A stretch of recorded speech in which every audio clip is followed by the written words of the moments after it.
In the marble halls of ancient Rome, where emperors commanded legions and senators debated the fate of the world, one woman rewrote the rules of power through scandal, seduction, and savagery.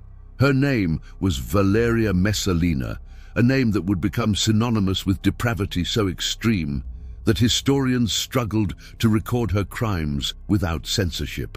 Born into the highest echelons of Roman nobility, married to an emperor, and granted unlimited access to the empire's resources, Messalina transformed the imperial palace into a theater of sexual domination and political terror.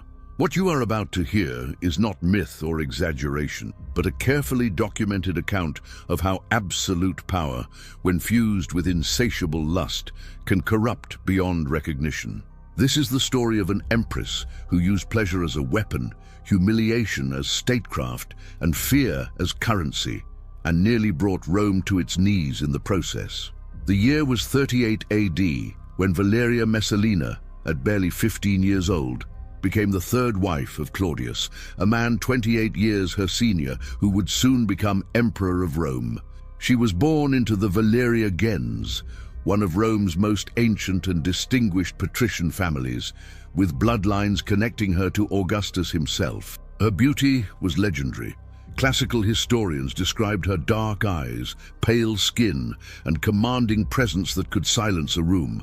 But behind that aristocratic facade lurked something darker, something that even her noble upbringing could not contain. From her earliest years in the imperial household, servants whispered about her unusual appetites and her complete disregard for the moral codes that governed Roman women of her station. When Claudius unexpectedly became emperor in 41 AD, following Caligula's assassination, Messalina found herself thrust into a position of unprecedented power. She was now Augusta, the Empress of Rome, with access to wealth that could purchase entire provinces and influence that extended across the known world. Most empresses before her had used this position to build temples, patronize the arts, or advance their family's political standing. Messalina had other plans. Within months of Claudius's ascension, disturbing reports began circulating through Rome's upper classes. The empress was not simply enjoying the privileges of her station, she was weaponizing them in ways that shocked even Rome's jaded aristocracy. The transformation of the imperial palace began slowly, then accelerated into something unprecedented in Roman history. Messalina started by replacing loyal servants with individuals selected for their discretion and willingness to participate in her schemes. She converted entire wings of the palace into private chambers where the normal rules of Roman society did not apply. Guards were bribed or blackmailed into silence. Senators who might protest were invited to private audiences where they discovered that refusal was not an option. The empress had learned an essential truth about power. In Rome, information was as valuable as gold, and compromising the powerful was the surest way to control them. Historical sources, particularly Tacitus, Suetonius, and Cassius Dio, provide remarkably consistent accounts of Messalina's methods. She would identify men of influence, senators, military commanders, wealthy merchants, and extend invitations that appeared innocent but were anything but. These meetings, held in elaborately decorated rooms lit by hundreds of oil lamps and perfumed with exotic incenses, began with wine and conversation, before descending into scenarios carefully designed to humiliate and compromise her guests. Some men were forced to perform acts while others watched. Some were drugged with substances that lowered inhibitions and erased memory. All were reminded that the empress held their reputations, their careers, and their lives in her hands. The systematic nature of Messalina's activities suggests they were not impulsive acts of lust, but calculated exercises in power. She kept detailed records, according to later testimony, noting who had participated in what activities and under what circumstances. This information became leverage. A senator who might have voted against her interests suddenly found himself supporting her proposals after a quiet reminder of what occurred in the palace. Military commanders who might have questioned her authority discovered that their promotions depended on their cooperation. She had created a network of compromised individuals who dared not oppose her because exposure meant social death in a society that prized virtue and honor above all else. But the palace was not enough for Messalina. According to Pliny the Elder, who lived during this period and likely had access to court records, the empress began venturing into Rome's streets at night, disguised in dark wigs and common clothing. She frequented the city's most notorious brothels, particularly those near the Subura district, Rome's red light area, where prostitutes serviced everyone from sailors to slaves. Ancient sources claim she competed with professional prostitutes, challenging them to see who could service more clients in a single night. Pliny records that she once serviced 25 men in a single evening, though modern historians debate whether this figure is literal or symbolic of her extreme behavior. These nocturnal excursions were not secret. Messalina wanted certain people to know. She wanted Rome's underworld to understand that even an empress was not above entering their domain, and she wanted Rome's elite to know that she moved through all levels of society with impunity. It was psychological warfare on multiple fronts. The common people saw an empress who seemed to reject the stuffy morality of the aristocracy. The aristocracy saw an empress who was untouchable despite behavior that would have destroyed anyone else. And Claudius, frequently portrayed as oblivious by ancient historians, may have known more than he admitted, but found himself trapped by the very power structure that had made him emperor. The empress's behavior escalated throughout the early 40s AD. She began orchestrating elaborate events within the palace that historians struggled to describe without resorting to euphemism. These were not simple orgies. Rome had seen plenty of those under previous emperors. These were theatrical performances designed to break social boundaries and establish new hierarchies. Messalina would arrange scenarios where senators were paired with slaves, where women of noble families were forced to interact with gladiators, where every encounter was calculated to overturn Rome's rigid class structure and prove that under her rule, traditional power meant nothing. Young men from aristocratic families were brought to the palace under various pretexts to discuss appointments, to receive honors, to meet the empress on matters of state. What they encountered was something entirely different. Messalina had surrounded herself with attendants trained in seduction and manipulation. These encounters were not violent in the traditional sense.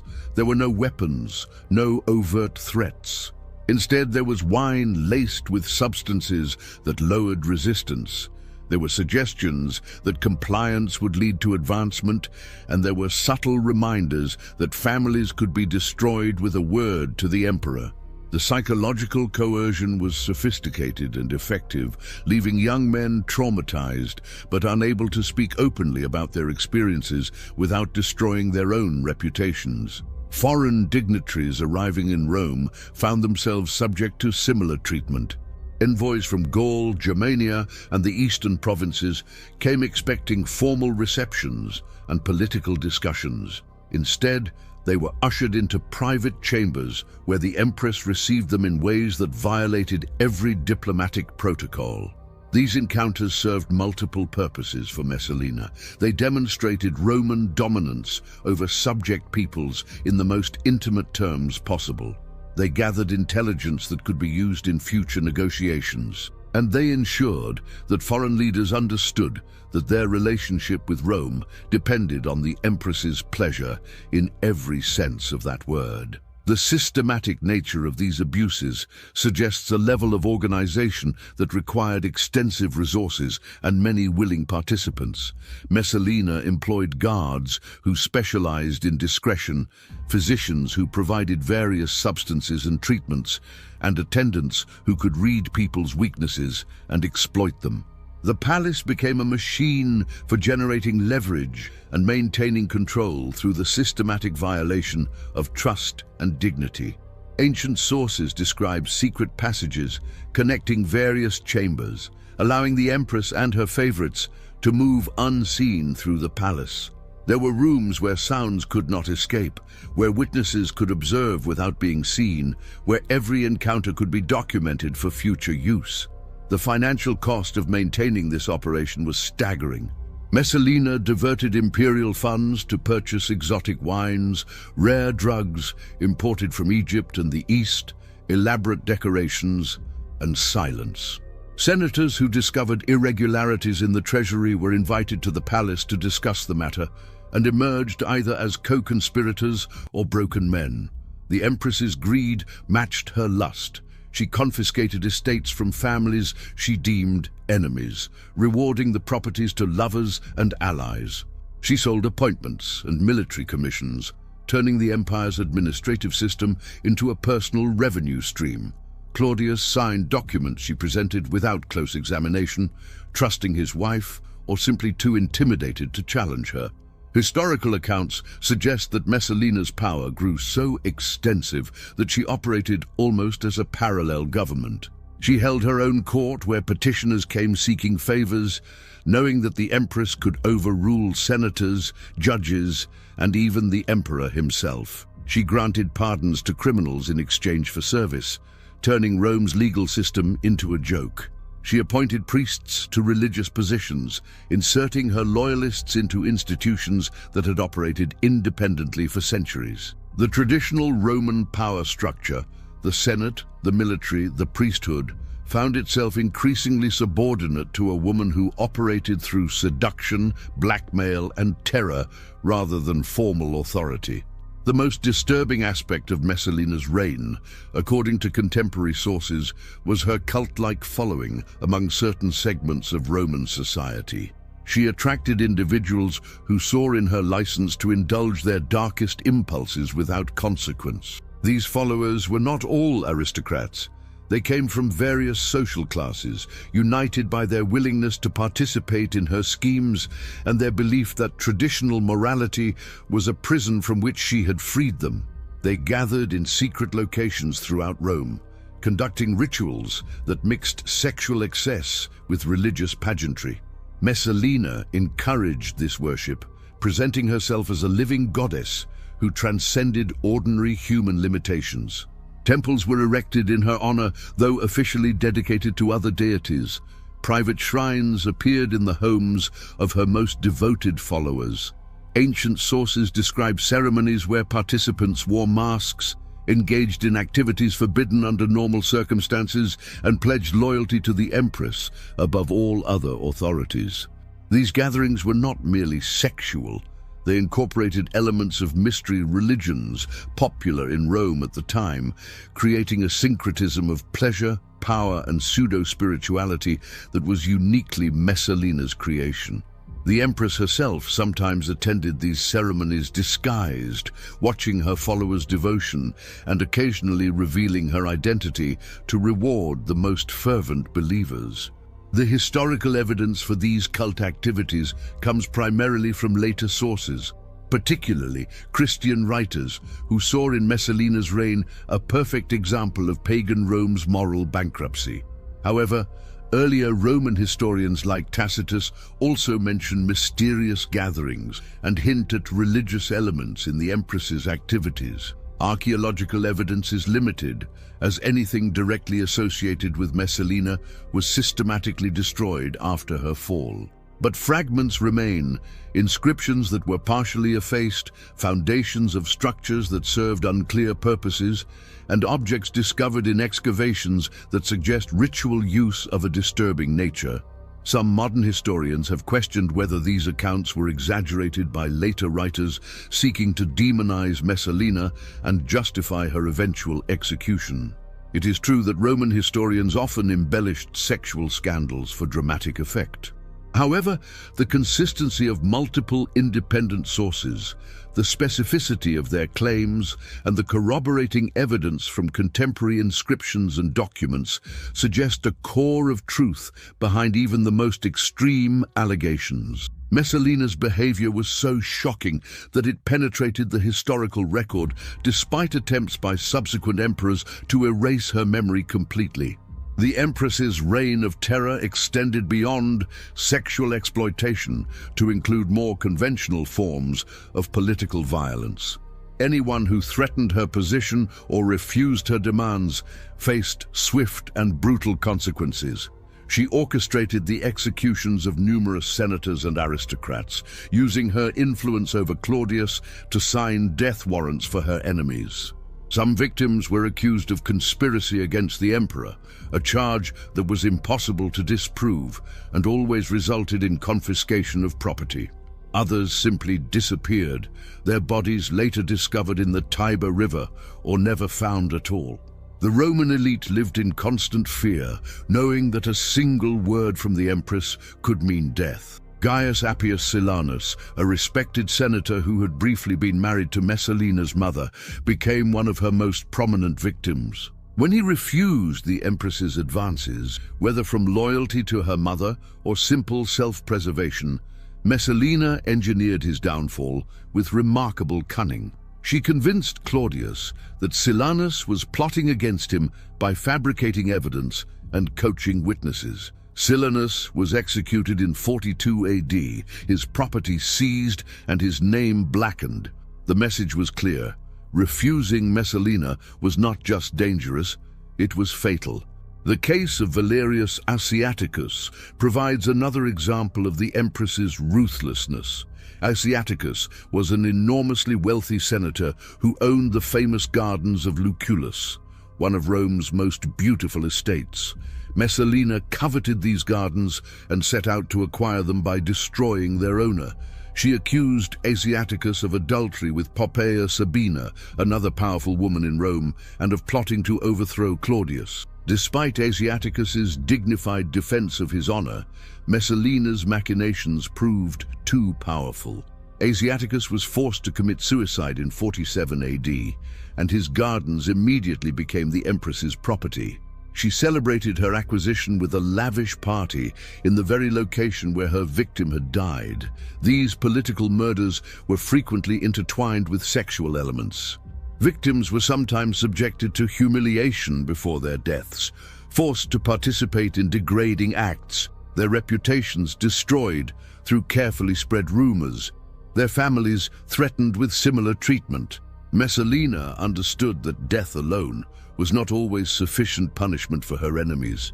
The destruction of honor, the violation of dignity, and the corruption of reputation were tools she wielded with as much skill as any emperor had wielded military force. She turned assassination into performance art, ensuring that each victim's fall served as a warning to others.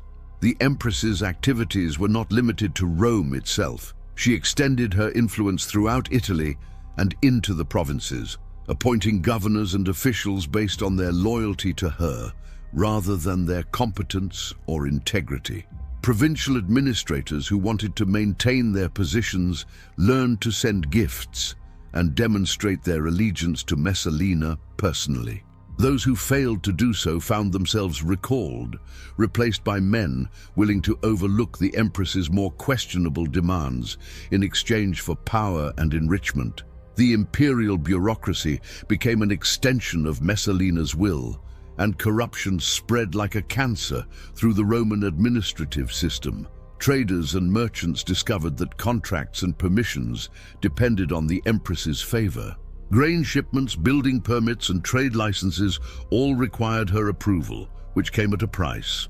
Some paid in coin, others in goods, and still others in services better left undescribed. The Roman economy, at least at its highest levels, became subordinate to Messalina's appetites.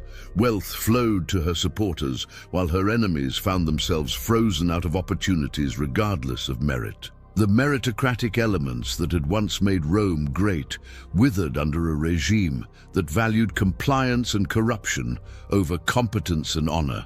Military appointments fell under similar control. Messalina understood that the army was the true source of imperial power, and she worked to place her creatures in positions of authority. Officers who demonstrated loyalty to her rose rapidly through the ranks. Those who questioned her authority found themselves transferred to undesirable posts on the empire's frontiers, or simply removed from service. The empress hosted private dinners for senior military commanders where pleasure and promotion were linked in ways that would have horrified earlier generations of Roman soldiers.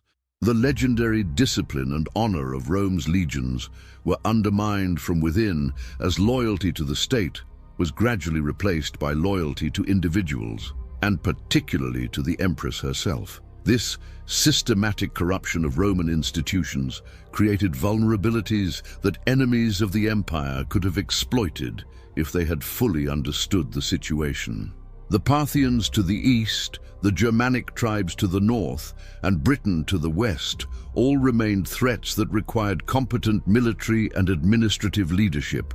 Messalina's transformation of Rome's government into a vehicle for personal gratification weakened the empire's ability to respond to external challenges. That Rome survived this period relatively intact is testament to the strength of the institutions that previous generations had built. Institutions that even Messalina could not completely destroy despite her best efforts. The financial toll of Messalina's reign was equally devastating. Ancient sources report that the imperial treasury was systematically looted to fund her increasingly elaborate schemes. The cost of maintaining her network of informants, bribing officials, purchasing exotic luxuries, and funding the public spectacles she used to maintain popular support drained resources that should have been invested in infrastructure, military preparedness, and civic improvements.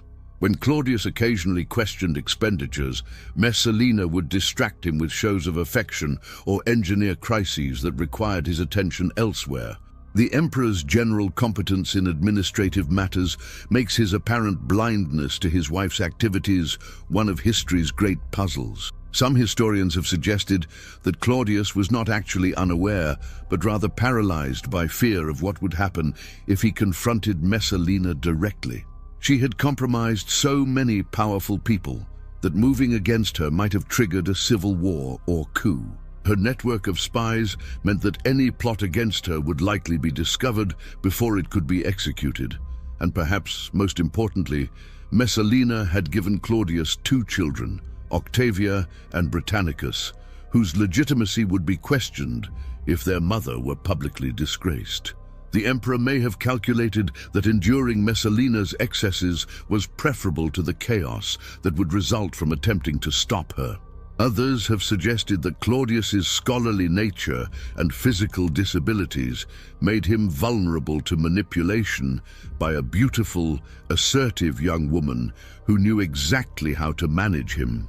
Ancient sources portray Claudius as somewhat awkward and bookish, more comfortable with historical research than political intrigue. Messalina may have exploited these weaknesses, presenting herself as the emperor's protector and ally, while conducting her campaigns of seduction and corruption behind his back. The emperor's own historians and advisors may have been too intimidated to tell him the full truth about his wife's activities, leaving him isolated in a bubble of partial information and careful lies. The situation reached its breaking point in the autumn of 48 AD, though the exact sequence of events remains debated by historians. What is certain is that Messalina, emboldened by years of unchecked power and seemingly untouchable, made a catastrophic miscalculation. She fell genuinely in love, perhaps for the first time in her life, with Gaius Silius, a handsome senator who was considered one of the most attractive men in Rome. This was not one of her calculated seductions or political alliances. Ancient sources suggest that Messalina became obsessed with Silius in a way that overcame her normally calculating nature. Silius was already married to a woman named Junia Silana, but Messalina forced a divorce so she could have him for herself. She lavished gifts on Silius, spending with such abandon that even in a city accustomed to imperial excess, people noticed and gossiped. She appeared with him publicly, making no effort to hide their relationship despite still being married to the emperor. Courtiers and officials began to worry that the empress had lost touch with reality, that her years of operating without consequences had made her believe she was truly beyond all law and convention. The final act of Messalina's drama unfolded with a surreal mixture of brazenness and self-destruction. While Claudius was away from Rome at the port of Ostia, overseeing grain shipments, Messalina staged an official wedding ceremony to Silius. Ancient historians disagree on her motivations. Some suggest she planned to overthrow Claudius and place Silius on the throne, with herself continuing to wield real power. Others argue that she was so infatuated that she simply wanted to be truly married to the man she loved, consequences be damned. Still others propose that this was an elaborate religious ceremony connected to the cult of Bacchus, though this explanation seems designed to make sense of what was otherwise incomprehensible behavior. The wedding was celebrated with full traditional rites. A contract was signed before witnesses. Sacrifices were made to the gods. Guests from among Messalina's supporters attended and offered congratulations. The ceremony took place at Silius's villa, decorated with flowers and filled with music. Wine flowed freely. Entertainers performed. For several hours, Messalina apparently convinced herself that this was not treason, but simply another demonstration of her transcendence of normal rules. She had remade Rome's moral landscape so thoroughly that perhaps she believed even bigamy and implied treason were within her powers to normalize. News of the wedding reached Claudius almost immediately through multiple channels. His freedman Narcissus, who had long opposed Messalina but lacked the power to act against her, seized this opportunity. He convinced the emperor that the wedding was not merely a personal insult, but the opening move of a coup d'état. Silius, Narcissus argued, planned to assume the throne with Messalina's army of compromised and corrupted officials supporting him. Whether this was true or merely a convenient narrative is uncertain.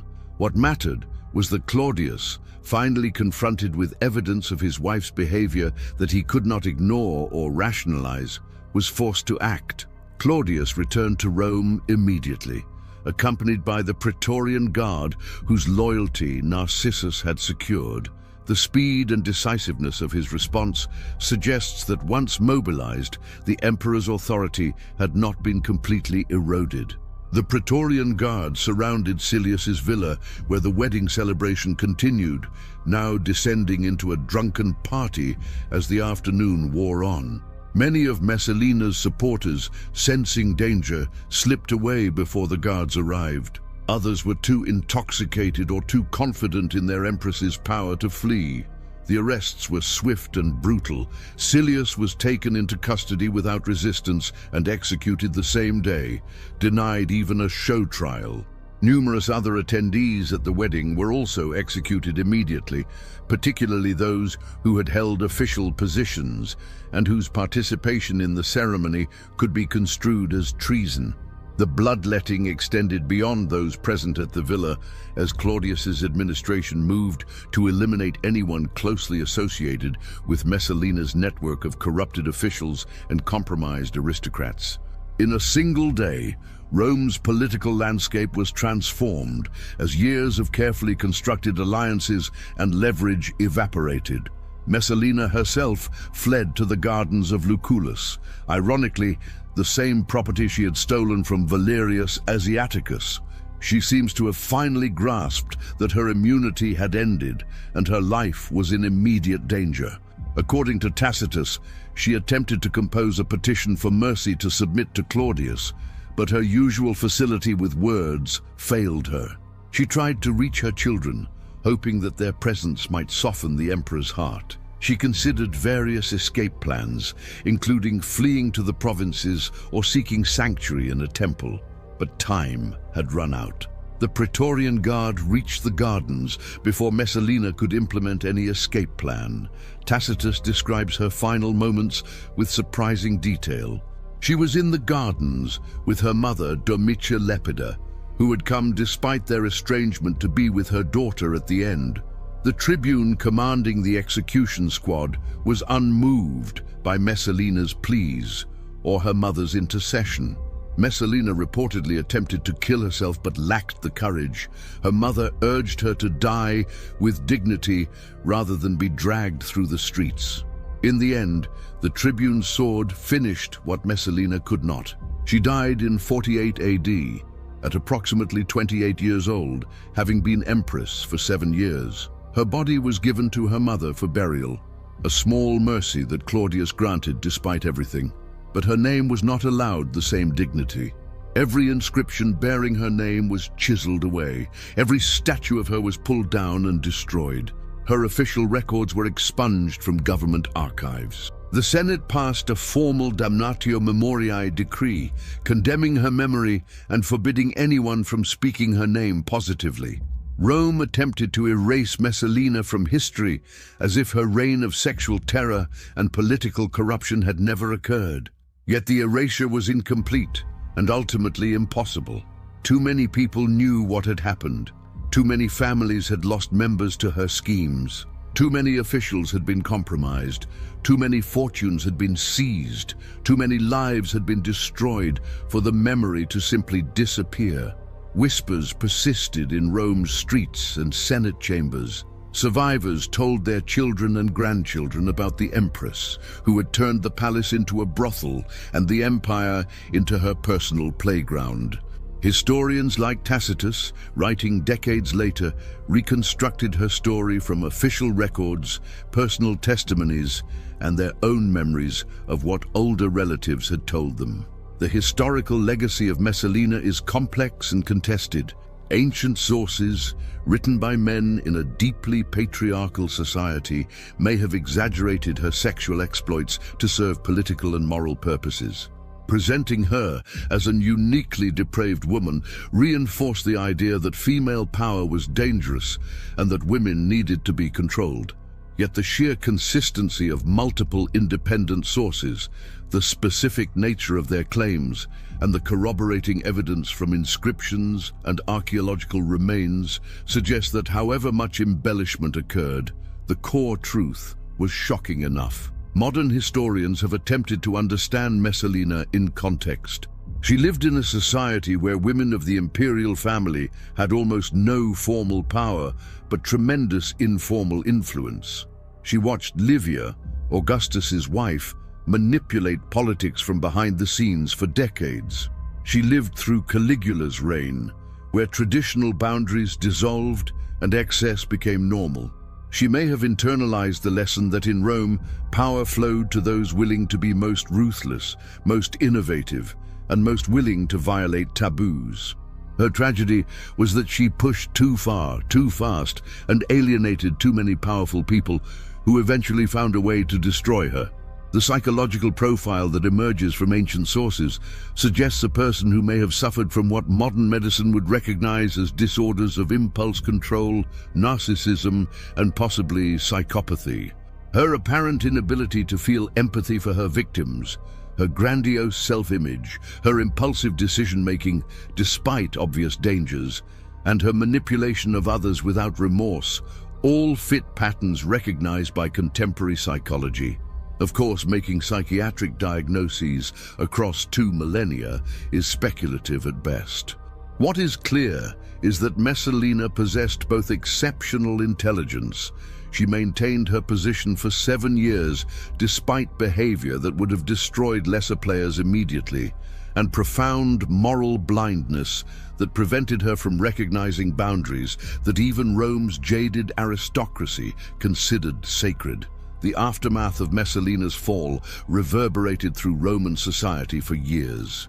Claudius remarried within a year to his niece Agrippina, who proved to be every bit as ambitious as Messalina, but considerably more politically astute. Agrippina eventually poisoned Claudius and secured the throne for her son Nero, beginning another chapter of imperial dysfunction. But Agrippina's methods were primarily political rather than sexual.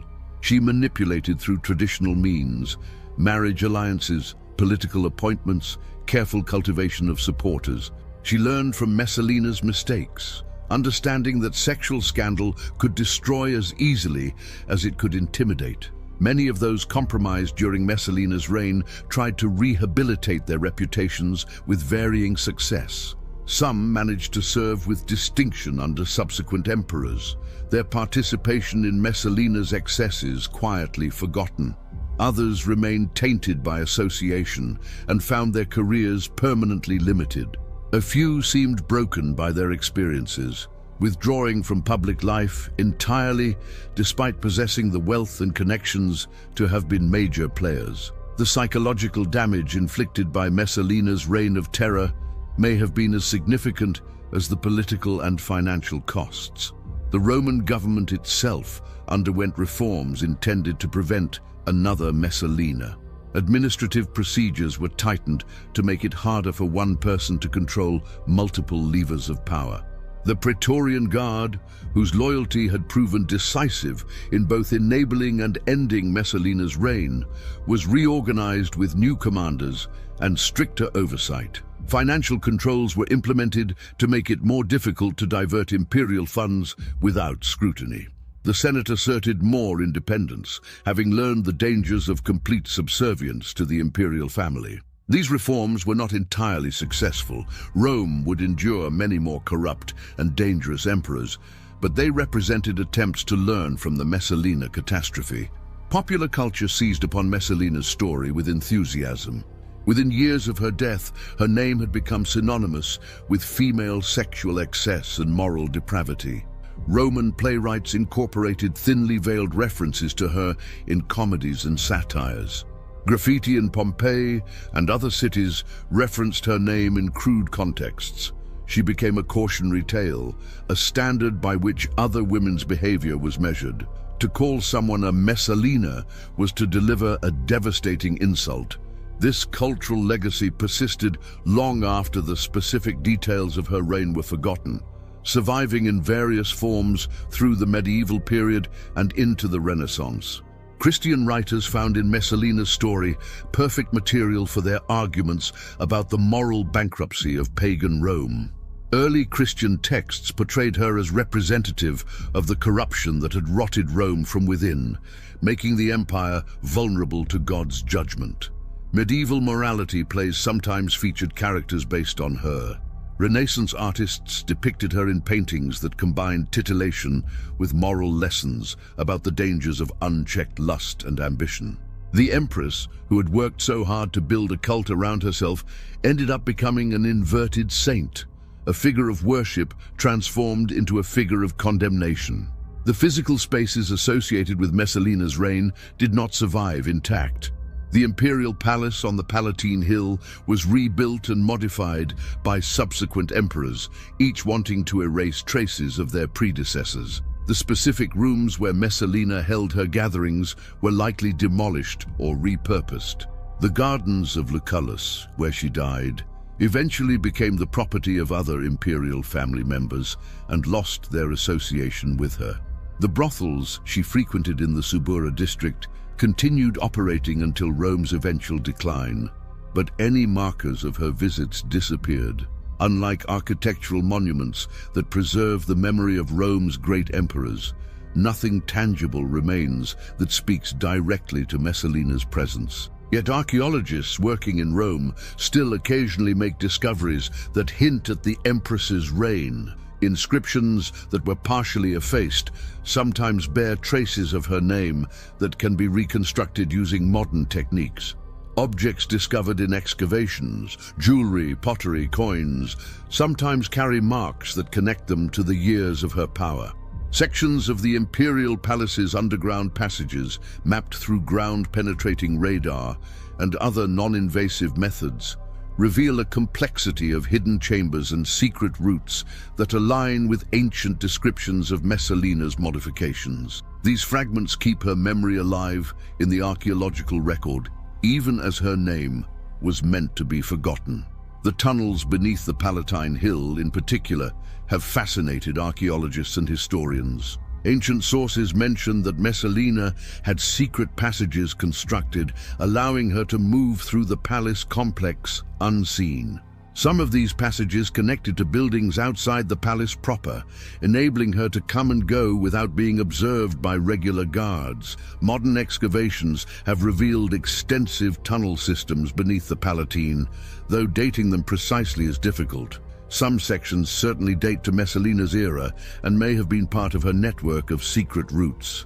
Walking through these tunnels today, with their ancient stone walls and echoing passages, It is easy to imagine the Empress moving through them in disguise, heading toward another night of scandal in Rome's darker quarters. The moral questions raised by Messalina's reign remain relevant. How should society respond to individuals who use their power to systematically exploit and abuse others? What mechanisms can prevent someone in a position of ultimate authority from descending into tyranny? How do we balance the need for strong leadership with protections against the abuse of power? These are questions that every society faces, and Messalina's example provides no easy answers. Her reign demonstrates that intelligence, charisma, and political skill do not guarantee moral behavior. Indeed, these qualities can make moral bankruptcy more dangerous rather than less. The victims of Messalina's reign, the young men coerced into service, the aristocrats humiliated and destroyed, the families who lost wealth and status, the officials forced to choose between integrity and survival, deserved justice that history has largely denied them. Ancient sources focus on Messalina herself, treating her victims as supporting characters in her drama rather than as individuals with their own stories. We know the names of some prominent victims, but countless others remain anonymous, their suffering recorded only in vague references to the Empress's various crimes. These forgotten victims remind us that behind every tyrant's legend are real people whose lives were shattered. Some victims did find ways to resist or escape. Ancient sources mention individuals who fled to the provinces when they learned Messalina was taking an interest in them. Others committed suicide before they could be compromised, choosing death over degradation. A few brave souls apparently confronted her directly, though most of these ended badly. The case of Gaius Appius Silenus, who refused her advances and died for it, represents both the possibility and the futility of resistance. Messalina's power was so absolute during her reign that individual courage could achieve nothing beyond preserving personal honor, and even that preservation often came at the cost of one's life. The question of Claudius's culpability remains debated. Was he a victim of his wife's manipulations, a weak man unable to control a stronger personality? Or was he complicit in her crimes, turning a blind eye because her activities served his interests in some way? The historical record suggests a complex answer. Claudius was not stupid. He had written respected histories and managed the empire's administration competently in many areas.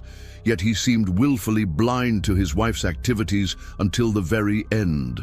Perhaps he feared the consequences of confronting her. Perhaps he benefited from the fear she generated among potential rivals. Perhaps he was simply too focused on other matters to fully grasp what was happening in his own palace. The most likely explanation is some combination of all these factors.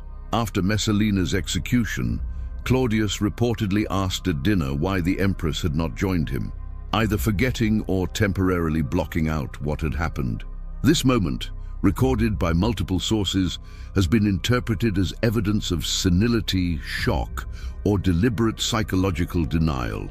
It speaks to the emperor's complicated relationship with his wife and his inability to process her betrayal and destruction. Claudius lived for 6 more years after Messalina's death, remarrying and continuing to rule, but ancient sources suggest he was never quite the same. The realization of what had occurred under his rule, in his palace, with his implicit permission, may have broken something fundamental in the emperor's psyche. The children Messalina left behind, Octavia and Britannicus, faced uncertain fates. Octavia was eventually married to Nero, her stepbrother, through Claudius's remarriage to Agrippina, and was later executed on trumped-up charges of adultery. Britannicus, who would have been Claudius's heir, was poisoned by Nero shortly after Claudius's death. Neither child lived to see adulthood or achieve the power their birth should have granted them. They became casualties of the same Roman political system that their mother had exploited so ruthlessly. The sins of the mother may not have been visited upon the children directly, but being Messalina's offspring offered no protection and may have made them targets for those who feared any revival of her influence. The broader historical significance of Messalina's reign lies in what it revealed about Roman imperial power. The Principate, the system of government established by Augustus, was supposed to preserve Rome's republican traditions while concentrating military and executive power in the emperor. It depended on the emperor and his family behaving with at least nominal respect for tradition and law. Messalina demonstrated what happened when someone in the imperial family decided that respect was optional.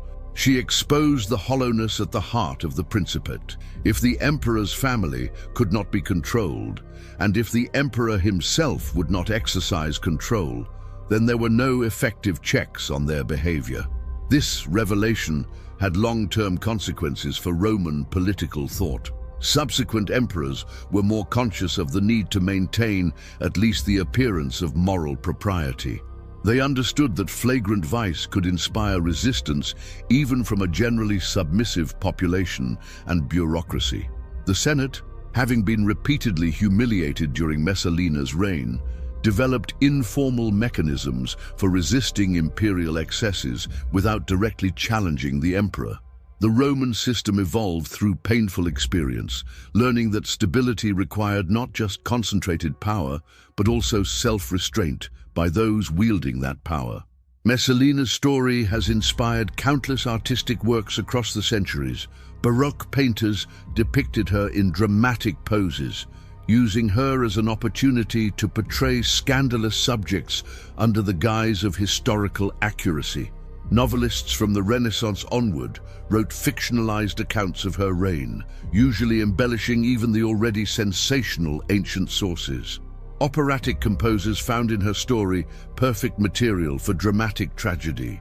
Modern films and television series have attempted to portray her, though usually in sanitized forms that couldn't fully capture the disturbing reality documented in historical sources. Each era has remade Messalina according to its own preoccupations and anxieties about female power, sexuality, and morality. The academic study of Messalina has evolved significantly. Early historians tended to accept ancient sources uncritically, repeating their claims without much analysis. 19th and early 20th century scholars began questioning the more extreme allegations, noting that Roman historians had political motivations for demonizing unpopular empresses.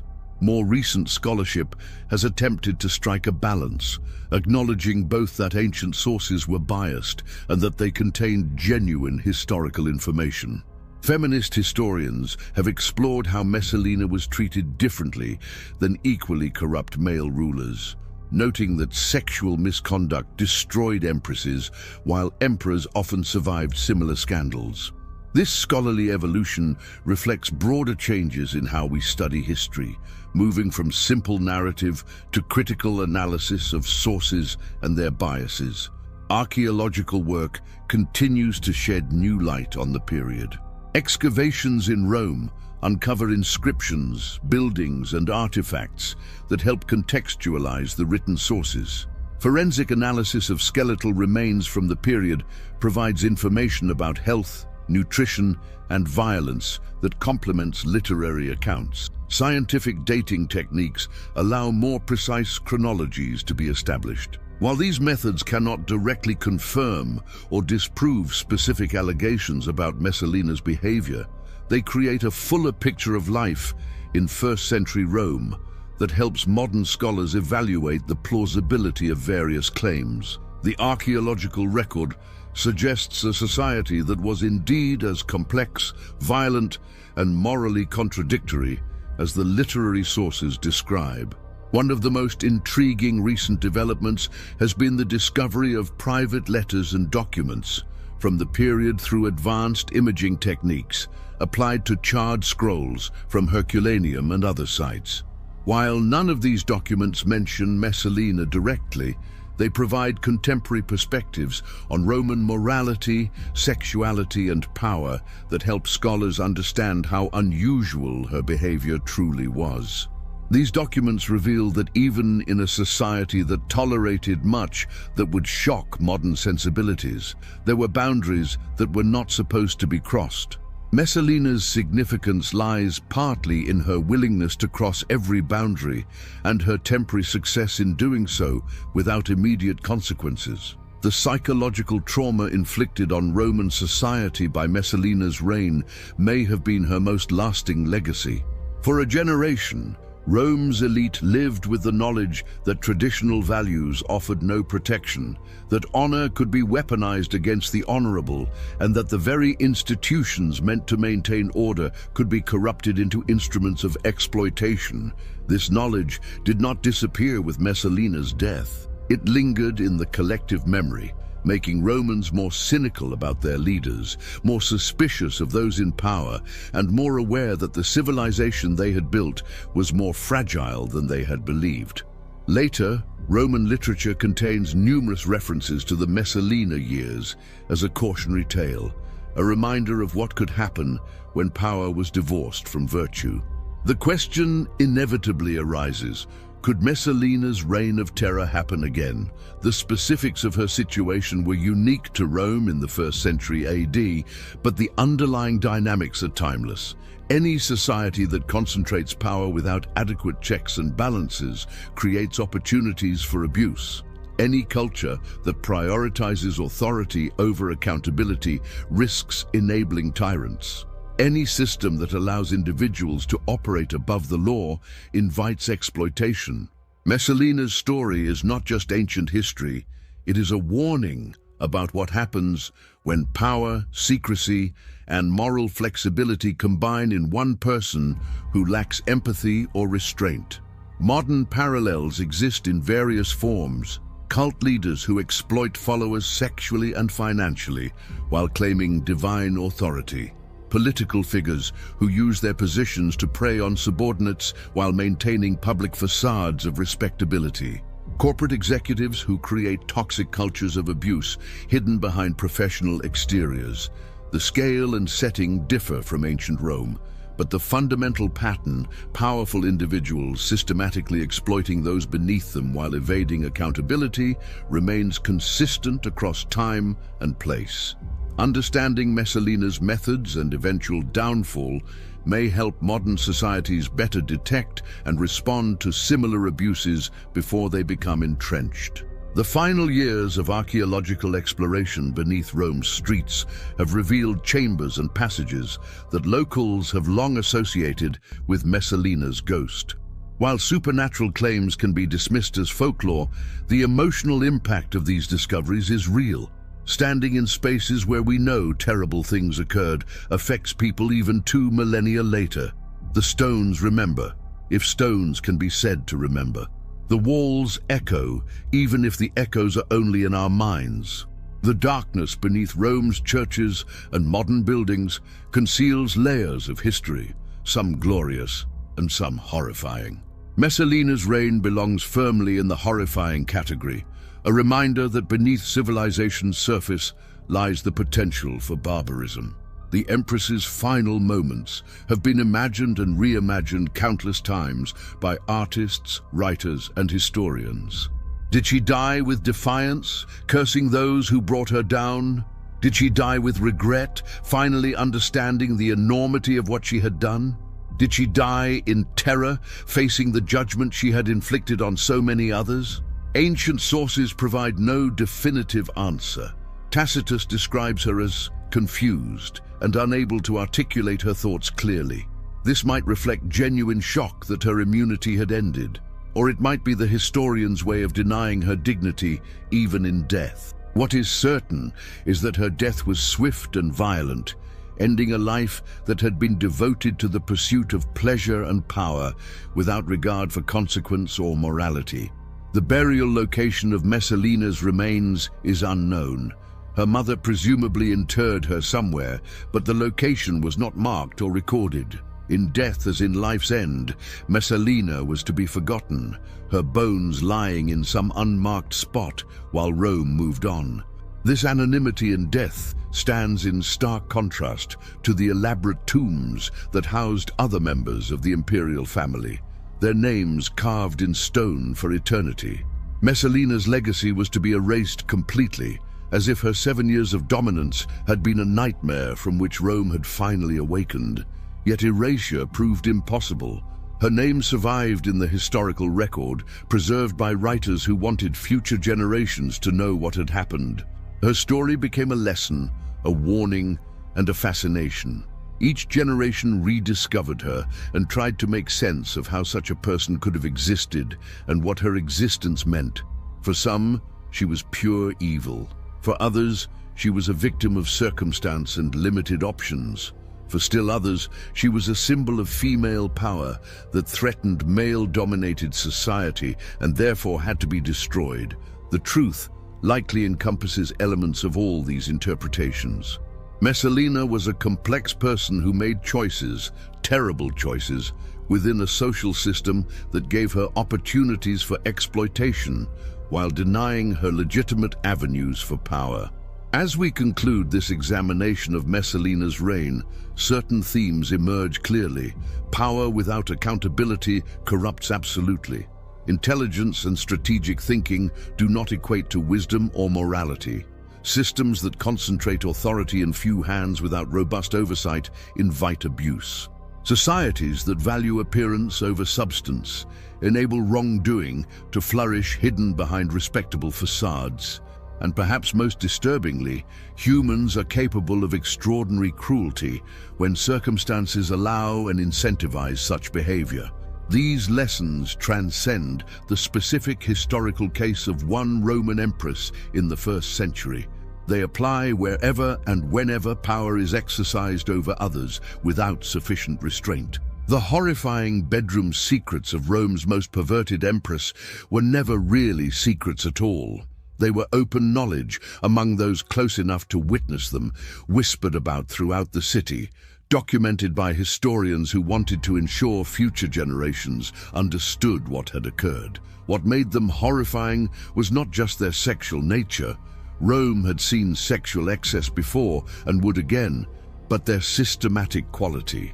Messalina turned exploitation into policy, cruelty into entertainment, and corruption into governance. She demonstrated that depravity, when backed by imperial power, could function as a complete system of control. And she proved that such systems, while potentially effective in the short term, ultimately contain the seeds of their own destruction. The empire survived Messalina, though not unchanged. Roman history would continue for centuries, encompassing countless other scandals and tragedies. But those who lived through her reign never forgot. The senators who had been humiliated, the families who had lost loved ones, the officials who had been forced to choose between integrity and survival, all carried memories that shaped their later actions and attitudes. Rome became more cynical, more guarded, and more aware that the values it claimed to honor were more aspirational than actual. This psychological shift may have contributed to the empire's eventual difficulties, as trust in institutions and leaders eroded gradually over generations.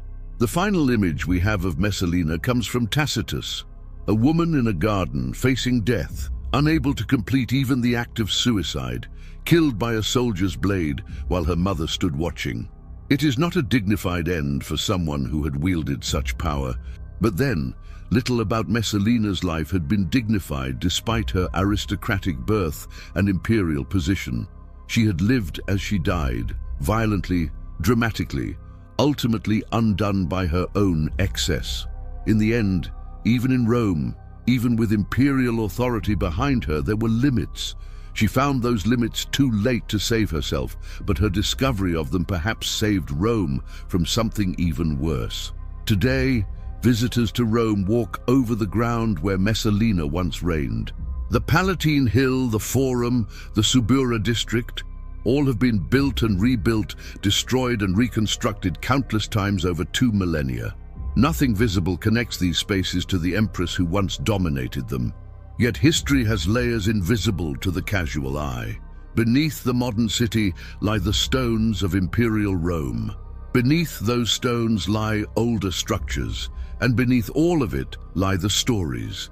Some recorded, some forgotten, some deliberately suppressed. Messalina's story refused to stay suppressed. It clawed its way back into historical consciousness, demanding to be remembered not as inspiration, but as warning. Beware power unchecked. Beware charm without conscience. Beware intelligence divorced from empathy. These warnings echo still, transmitted across centuries, relevant as ever. As evening falls over Rome, as shadows lengthen across ancient ruins, locals still speak of ghosts in the underground passages. They tell stories of a woman in ancient dress, glimpsed briefly before vanishing. They mention sounds echoing from empty chambers, footsteps, voices, something that might be laughter or might be weeping. Rational explanations exist for all these phenomena. Tricks of light, wind through stone channels, the power of suggestion. Yet the stories persist because Messalina's reign left a scar on Rome's collective psyche that has never fully healed. She represents something that civilization tries to forget, but cannot. The knowledge that beneath the veneer of culture and law, barbarism waits. Her memory serves a purpose even now, reminding us that eternal vigilance is necessary to prevent the strong from preying upon the weak, that moral boundaries exist for good reason, and that forgetting history truly does doom us to repeat it. The horrifying secrets of Rome's most perverted empress are no longer secret. They stand as historical fact, documented warning, and eternal reminder of where unchecked power and moral bankruptcy inevitably lead.